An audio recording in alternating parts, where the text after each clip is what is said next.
د افغانستان اسلامي امارت د خوړو او درملو ملي اداره د افغانستان اسلامي امارت د خوړو او درملو ملي اداره هوډ لري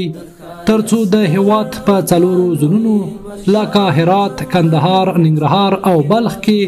د خوراکي توکو، درملو او طبي محصولاتو د کیفیت د کنټرول ستر لابراتوارونه په نړیوالو معیارونو سره برابر جوړ کړي. ټول غذایی توکي، درمل او طبي محصولات به لومړی دلته ارزول کیږي، بیا به بازار ته وړاندې کیږي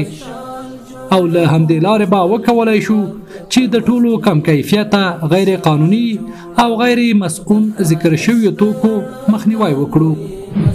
یاد لابراتوارونه به لاندې څانګې لري: د کیفیت د تضمین څانګه یا کوالټي اشورنس،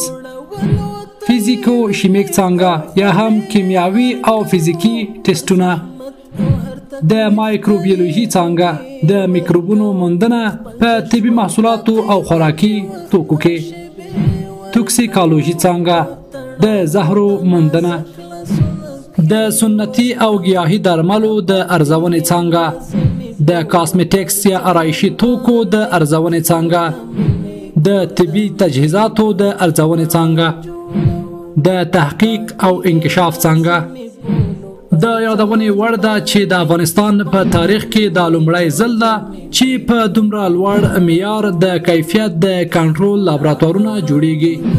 موږ خپل ولس ته ډاډ ورکوو چې ستاسو د سالمې روغتیا د ساتنې لپاره به هر رنګه کوټلي ګامونه اخلو. رڼاګانو یې مشال جوړوو، خپل هیواد د پرمختللې نړۍ سیال جوړوو.